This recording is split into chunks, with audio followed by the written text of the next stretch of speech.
அதில் இப்போ நம்முடைய குறிக்கோள் வந்து யார் தவறு யார் இதுன்ற மாதிரி இல்லாமல் இந்த காந்திய வழியில் எப்படி நம்ம வந்து நான் வயலண்ட் மெத்தட்ஸில் உலக அமைதி, முதல்ல நமக்குள்ள அமைதி இருக்கணும், அதுக்கப்புறமா நம்ம குடும்பத்தில் அப்படியே போய்கிட்டே இருக்கோம் இல்லைங்களா. இப்போ இருக்கிறது உலக அமைதிக்காக நம்ம இந்த ப்ரோக்ராம் ஆர்கனைஸ் பண்ணியிருக்கோம். இதில் நம்ம நிறைய பேர் வந்திருக்காங்க, நம்ம முக்கியமானவங்க எல்லாம். சார் வந்து பாஸ்கரன் கிருஷ்ணமூர்த்தி, ரைட்டர், ஜேர்னலிஸ்ட், அவங்க இதாக இருக்காங்க. அம்மா வந்து டாக்டர் அருணாச்சலஞ்சின்னு சொல்லிட்டு அவர் வந்து நம்மளுடைய இதுலேருந்து அசோசியேட்டாக இருக்காங்க. பேப்பர் ப்ரெசென்ட் பண்ணுறதுக்காக நம்ம இதோட வந்திருக்காங்க. மணிமாரஞ்சி வந்திருக்காங்க, பெரிய ஆஃபீஸர், அவர் ஜிஎஸ்டி இதில் எல்லாம் இதாக இருக்காங்க, இப்போ இதாக இருக்காங்க. அதே மாதிரி மிஸ்டர் மணிமாரஞ்சி இருக்காங்க, மிஸ்டர் ஜெகநாதன்ஜி, அப்புறம் நம்ம மோகன்ஜி இருக்காங்க. அவங்க எல்லாம் வந்து காந்திஜி பற்றி சவுத் ஆஃப்ரிக்கா காந்திஜன் பேசினாக்கா அப்படியே இது பண்ணி விட்டுடுவாங்க. மேடம் லதா மேடமு அவங்க ஒரு அட்வொகேட்டு, இப்போ வந்து எங்கள் வாலண்டியரை வந்து ஹெல்ப் பண்ணிகிட்டு இருக்காங்க. அவங்க பிரேமா மேடம், அவங்க வந்து அன்னை கஸ்தூர்பா பற்றி பிஹெச்டி பண்ணியிருக்காங்க. இன்னும் ஒரே ஒரு விஷயமும், பெண்களுக்கு எவ்வளோ சக்தி இருக்குது அப்படின்றத காந்திஜி அடிகள் ஒரு கூட்டத்தில் சொல்லியிருக்காங்க. பெண்கள் வந்து ப்ரெக்னெண்ட்டாக இருக்கும்போது நார்மல் டெலிவரி ஆகலையா, அப்போ வந்து என்ன பண்ணுவாங்க, ஆப்ரேஷன் கொடுக்கறதுக்கு முன்னாடி என்ன பண்ணுவாங்க, ஆப்ரேஷன் பண்ணுறதுக்கு முன்னாடி என்ன பண்ணுவாங்க, அனஸ்தீஷியா கொடுப்பாங்க இல்லைங்களா, மயக்க மருந்து கொடுப்பாங்க இல்லைங்களா. அந்த மயக்க மருந்து நீங்கள் கொடுக்க வேண்டாம், ஏன்னா என் வயிற்றில் இருக்கிற குழந்தைக்கு வந்து அஃபெக்ட் ஆகிடும், நான் எவ்வளோ பெயின் இருந்தாலும் தாங்கிக்குவேன் அப்படின்னு சொல்கிற அளவுக்கு பொறுமையாக இருப்பாங்க. ஏன்னா மற்றவங்களை பற்றி நினைப்பாங்க, குடும்பத்தை பற்றி நினைப்பாங்க, மற்றவங்களை பற்றி நினைப்பாங்கன்ட்டு. இங்கே இருந்து நிறைய பேர் பெண்களாக இருக்கீங்க. I'm sure that if we all work sincerely, pray and sincerely work towards peace and டெஃபினட்டாக நம்ம அமைதியை காண முடியும் என்று கூறிக்கொண்டு, இப்போ வந்து நம்மளுடைய பிரசிடென்ட் டாக்டர் பாண்டியன்ஜி அவர் வந்து எனக்கு தலைமை தாங்கிறதா இருந்தது. அவருக்கு பன்னல் எடுத்துகிட்டு ஸ்டிச்சஸ் போட்டிருக்கிறதுனால அவரால் வர முடியல. பட் எனவே ஒரு மெசேஜ் கொடுத்துருக்காங்க. Now I request our Manimaranji to kindly present your. என்னோடய பேர் வந்து என் மணிமாறன். அந்த ஜிஎஸ்டி டிபார்ட்மெண்ட்டில் நேசன் சொல்லுவாங்க. அதாவது ஜிஎஸ்டி டிபார்ட்மெண்ட்டில் உள்ள ஆஃபீஸருக்கெல்லாம் ட்ரைனிங் கொடுக்கக்கூடிய ஒரு நிறுவனம், மத்திய அரசு நிறுவனம் அது. அதில் வந்து நான் கூடுதல் துணை இயக்குனராக இருக்கேன். அதில் இந்த தலைப்பு ஒரு பாஸ்கரன் கிருஷ்ணமூர்த்தி அவர்கள் எனக்கு கொடுத்தாங்க. கான்ஃப்ளிக்ட் ரிசோல்யூஷன் த்ரூ நான் வயலண்ட் மீன்ஸ் அப்படின்னு சொல்லி கொடுத்தாரு. சரி, நான் நினச்சேன் ஒரு பெரிய இன்டலெக்சுவல்ஸ்லாம் வர போகிறாங்க போல இருக்குது அப்படின்னு சொல்லிட்டு. என்ன அது மாதிரி இன்டலெக்சுவல்ஸ்லாம் ஒன்றா கேதர் ஆகிறதுங்கிறது ரொம்ப கஷ்டமான விஷயம். நீங்கள் ஸ்கூல் பிள்ளைங்க, கல்லூரி பிள்ளைகள், நீங்கள் வருங்கால தலைமுறை, வருங்கால உலகம் உங்கள்கிட்ட இருக்க போகுதுங்கிறதுனால அதை விடவே இது ரொம்ப ஆப்டான ஒரு விஷயமாக தான் நான் பார்க்குறேன். இது மாதிரி எங்கேயோ ஒரு இடத்துல போர் நடக்குது, நம்ம ஏதோ ஒரு இடத்துல, ஏதோ ஒரு சிட்டியில், ஏதோ ஒரு காலேஜில் வந்து நம்ம இப்படி ஒரு ஈவெண்ட் நடத்துறதுனால அங்கே நடக்கிற போருக்கு நம்ம ஏதாவது ஒரு இம்பேக்ட் ஏற்படுத்த முடியுமா அப்படின்னு கேட்டால் அது முடியுமான்றதை நம்ம அப்படியே பார்க்கலாம். இதில்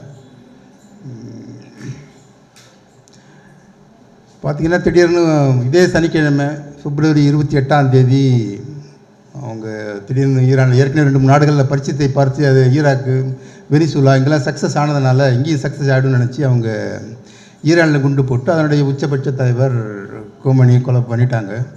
அது கூட இருந்த முக்கியமான தளபதி எல்லாம் கூட அவங்க கொலை பண்ணிட்டாங்க. பட் அந்த வார் அதோட முடியல, அதுலேருந்து ஆரம்பிச்சிருச்சு. இதில் பார்த்திங்கன்னா இந்த conflict is the reason for non violence அப்படிங்கிற மாதிரி ஒரு மீனிங் நம்ம டாப்பிக்கில் பார்த்திங்கன்னா கான்ஃப்ளிக்ட். நான் இப்போ தான் சரி தமிழில் அந்த வார்த்தை பார்த்துக்கிட்டேன். மோதல், முரண்பாடு, சச்சரவு இதெல்லாம் வன்முறைக்கு காரணமாக இருக்குது. அதை நம்ம வன்முறையற்ற முறையில் எப்படி தீர்வு காண்பது அப்படிங்கிறது தலைப்பு கொடுத்துருக்காங்க. என்ன முதல்ல பேச விட்டாங்க, மற்றவங்க எப்படி பேசுகிறாங்கன்னு தெரியல. நான் யோசிச்சது என்னென்னா, இந்த மோதல், முரண்பாடு, சச்சரவு இது எதுவுமே சண்டைக்கு காரணம் கிடையாதுங்க. மோதலோ முரண்பாடோ conflict is not the reason for any war. பிறக்கும் போதுலேருந்து நமக்கு முரண்பாடுகள்லாம் வந்துடுது. ஒரு குழந்தை பிறந்தவுடனே உள்ள கருவறையில் இருக்கும்போது ரொம்ப வசதியாக இருந்த ஒரு குழந்தைக்கு வெளியில் வந்தோடனே ஒரு முரண்பாடு ஆரம்பிச்சிருது, அழுவ ஆரம்பிச்சிருது. Conflict arises right at the time of birth itself. அவர் அம்மாவுக்கும் குழந்தைக்கும் பாருங்கள் எவ்வளோ சச்சரவு வருது. அம்மா தூங்கும்போது தான் குழந்தை அழுகுது, அம்மா சாப்பாடு கொடுத்தா சாப்பிட மாட்டேங்குது, அம்மாவுக்கும் குழந்தைக்குமே ஏகப்பட்ட கான்ஃப்ளிக்ட் இருக்குது. அது கூட கணவனுக்கு மனைவியாக இருக்கலாம், அல்லது அண்ணன் தம்பியாக இருக்கலாம், அல்லது நம்முடைய மேலதிகாரியாக இருக்கலாம், அல்லது நம்ம கூட ஒர்க் பண்ணுறவங்களா இருக்கலாம், நம்ம கீழே பணியாற்றுறவங்களா இருக்கலாம். எல்லாருக்கூடையும் நமக்கு கான்ஃப்ளிக்ட் வந்துக்கிட்டே தான் இருக்குது, மோதல் வந்துக்கிட்டே தான் இருக்குது, கருத்து முரண்பாடு வந்துக்கிட்டே தான் இருக்குது. இதுக்கெல்லாம் நம்ம வன்முறை வந்துக்கிட்டு இருக்குதான்னா வன்முறை வரல. ஆனால் எல்லா இடங்கள்லையுமே மோதல் இருக்குது, முரண்பாடுகள் இருக்குது. ஏன்னா நம்ம கருத்து வேற்றுமைகள் இயல்பானது. எல்லோரும் ஒரே மாதிரி சிந்திக்க முடியாது. நம்ம இந்த கை விரல்கள்லேயே பார்த்திங்கன்னா எல்லாருக்கும் வெவ்வேறு மாதிரி தான் இருக்குது. எல்லோரும் வெவ்வேறு மாதிரி நடக்கிறோம், எல்லோரும் ஒவ்வொரு மாதிரி உருவ அமைப்பில் இருக்கும். எத்தனை கோடி பேர் இருந்தாலும் அத்தனை கோடி பேருக்குமே வெவ்வேறு டிசைன் தான் ஆண்டவன் கொடுத்துருக்காரு. அப்படி இருக்கும்போது திங்ஸ் மட்டும், தாட்ஸ் மட்டும், நினைவுகள் மட்டும், எண்ணங்கள் மட்டும், நோக்கங்கள் மட்டும், கொள்கைகள் மட்டும் இப்படி ஒன்றா இருக்க முடியும். அதனால் கான்ஃப்ளிக்ட்டுங்கிறது, கருத்து முரண்பாடுங்கிறது ரொம்ப இயல்பானது. ஆனால் வாருங்கிறது, சண்டைங்கிறது தான் ரொம்ப செயற்கையானதாக இருக்குது. அது காரணம் நான் பார்த்த வரைக்கும் இந்த மோதல் கிடையாதுங்க. மோதலுக்கு முன்னாடியே ஒரு மனிதனுடைய தன்மை, அவனுடைய மனப்போக்கு எப்படி இருக்குது அப்படிங்கிறது. இதுபடியே இது மாதிரி காந்திய சிந்தனைகள்லேயே வர்ற ஒருத்தவர் ஒரு அமெரிக்கன் பிரசிடென்ட் ஆகிறாருன்னு வச்சுக்கோங்க. அவர் ஏதாவது சண்டை போடுவாரா? என்ன கான்ஃப்ளிக்ட் வேணாலும் வரட்டுமே, சண்டை போட்டுருவாரா? அப்போ பிறப்பில் இருந்தே நீங்கள் என்ன மாதிரியான மன ஓட்டத்தில் வளர்க்கப்படுகிறீர்கள், உங்களோட கேரக்டரிஸ்டிக்ஸ் என்ன, குவாலிட்டிஸ் என்ன, உலக அளவில் சிந்திக்கிறீங்களா, பெருந்தன்மையான சிந்தனை இருக்குதா உங்கள்கிட்ட, மற்றவர்கள் நலன் கருதுறீங்களா, அப்படிங்கிறது தான் இந்த கான்ஃப்ளிக்டை தீர்மானிக்குது. கான்ஃப்ளிக்டை நம்ம மனிதர்களுடைய தன்மை தான் உருவாக்குது. Conflict is not the reason, but the attitude of the leader, characteristics of the leader, that is the reason for the conflict. இந்த கான்ஃப்ளிக்டே இல்லாட்டினா கூட ஒரு கான்ஃப்ளிக்டை உருவாக்கிட்டு போகிறோம். மருமகள் உடைச்ச மண் கூட சொல்லுவாங்கள்ல, மாமியார் உடைச்ச பொண்ணு கூட சொல்லுவாங்கள்ல. அப்போ நம்ம வந்து ஆல்ரெடியே நம்முடைய மனப்பாங்கு இருக்கிறதுக்கு தகுந்த மாதிரி தான் நம்ம சச்சரவுகளை உருவாக்கிக்கிறோம், இல்லைன்னாக்கள் கூட. உலக அளவில் ஒரு உதாரணம் சொல்லணும்னு பார்த்தீங்கன்னா வின்ஸ்டன் சர்ச்சில் சொல்லுவாங்க. வின்ஸ்டன் சர்ச்சில் 1940-45 இங்கிலாந்தினுடைய பிரதமராக இருக்கார். 2ஆம் உலகப் போர் நடக்கிற அந்த காலகட்டத்தில் அவர் தான் தலைமை ஏற்று நடத்தி அந்த நாட்டுக்கு வெற்றியை தேடித்தருகிறார். அப்போ ஒரு கருத்து கணிப்பு நடத்துகிறாங்க. ஒரு 78% ஓட்டு வின்ஸ்டன் சர்ச்சில் தான் வெற்றி பெறுவார் அப்படின்னு கருத்து கணிப்புகள்லாம் சொல்கிறாங்க. ஆனால் திரும்ப நடந்த எலெக்ஷனில் அவர் தோல்வி அடைஞ்சிடுறாரு. தோல்வி அடைஞ்ச ஏற்பாடு திரும்பவும் மீடியாலாம் போய் இவர் இப்படி தோல்வி அடைஞ்சார், இவ்வளோ பாப்புலரான தலைவர், உலக போரில் இங்கிலாந்து வெற்றி பாதைக்கு அழைத்து சென்றவர், இப்படி தோல்வி அடைகிறார் அப்படின்னு அவங்க பார்க்கும்பொழுது அவங்க ஒன்று கண்டுபிடிக்கிறாங்க. என்ன அப்படின்னா அவருடைய குவாலிட்டி, அவருடைய ஆளுமை திறன், அவருடைய கேரக்டர் எல்லாமே இந்த மாதிரியான போர்க்காலங்களில் வெற்றியை தேடி தரக்கூடிய தன்மை உடையவராக இருக்கிறார். ஒரு ஆக்ரோஷமான லீடராக இருக்கிறார். அவர் போருக்கு சரிதான், ஆனால் போர் முடிஞ்ச ஏற்பாடு நாடு உலகம் எல்லாம் ஒரு அமைதியாக இருக்கும் பொழுது, அல்லது அமைதிக்கான பாதையில் இருக்கிற பொழுது திரும்ப இது மாதிரி ஒரு ஆக்ரோஷமான லீடர் கொண்டு வந்து வச்சோம்னா திரும்பவும் ஒரு வார் கிரியேட் ஆகிறதுக்கான வாய்ப்பாக ஆகிவிடும் என்பதனால் அமைதி காலங்களுக்கு ஏற்ற தலைவர் இவர் அல்ல என்று இங்கிலாந்து மக்கள் தீர்மானித்து அவரை தோல்வியடை செய்து விட்டார்கள். அப்படிங்கிறது அந்த கருத்து கணிப்பினுடைய, அந்த ஆராய்ச்சியினுடைய முடிவாக இருக்குது.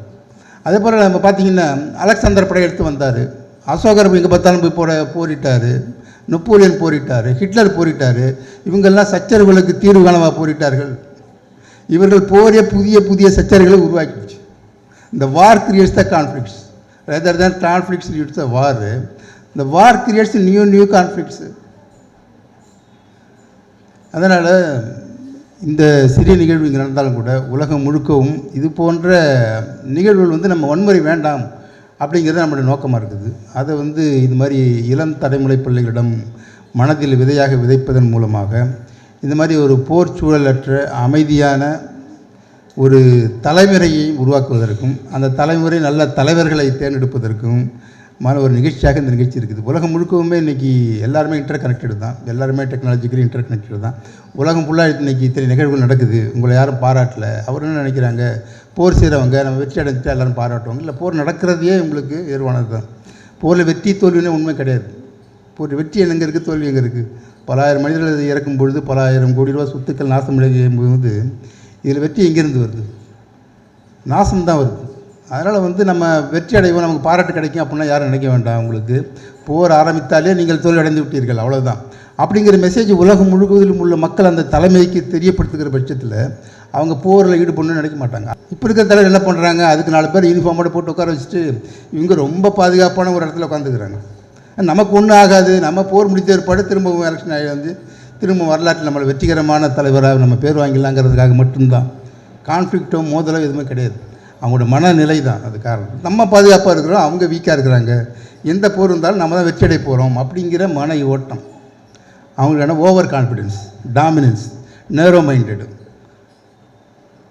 ராங் வே ஆஃப் திங்கிங், இதுதான் போருக்கான காரணமாக இருக்குது. அதனால் மிகச்சிறந்த மனநிலை உருவாக்குகின்ற வகையில் இது போன்ற சிறு சிறு இயக்கங்களாக இருந்தாலும் கூட உலகம் முழுக்க இது போன்ற கருத்தாக்கங்களும் கருத்துருக்களும் ஏற்படுத்தப்படும் பொழுது போரற்ற ஒரு அமைதியான நாட்டை உருவாக்குவதற்கான ஒரு மார்க்கமாக அது அமையும். அந்த வகையில் இந்த ஒரு சிறு முயற்சியை செய்திருக்கக்கூடிய நம்முடைய பாஸ்கரன் கிருஷ்ணமூர்த்தி ஐயாவாகட்டும், நம்முடைய செக்ரட்டரி ஐயாவாகட்டும், அது மாதிரி இதையும் பொறுமையாக வந்து கேட்கக்கூடிய நமது பிள்ளைகள் எல்லாருக்கும் எனது நன்றியும் வாழ்த்துக்கள் தெரிவித்து வாழ்த்துக்கு நன்றி கூறி விடைபெறுவோம்.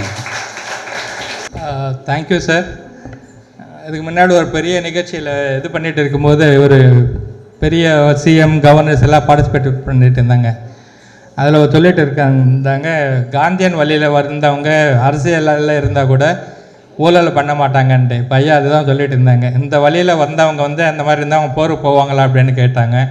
இதெல்லாம் நம்ம எல்லாம் கொஞ்சம் சார் சொல்ல மாதிரி சின்ன சின்ன கூட்டங்களாக இருந்தாலும் நிறைய பேர் ஜாயின் பண்ணிவிட்டு இந்த மாதிரி ஒரு லீடரை தேர்ந்தெடுத்துட்டோன்னாக்கா, நீங்களே லீடர் வரலாம், இல்லை நீங்கள் அந்த மாதிரி ஒரு நல்ல லீடரை தேர்ந்தெடுத்துட்டோன்னாக்கா உலகம் அமைதியாக இருக்கும் அப்படின்னு சொல்லலாம். நம்மளுடைய சாருக்கு நன்றி சொல்லி அடுத்ததாக திரு ஜெகநாதன் ஐயா அவர்களை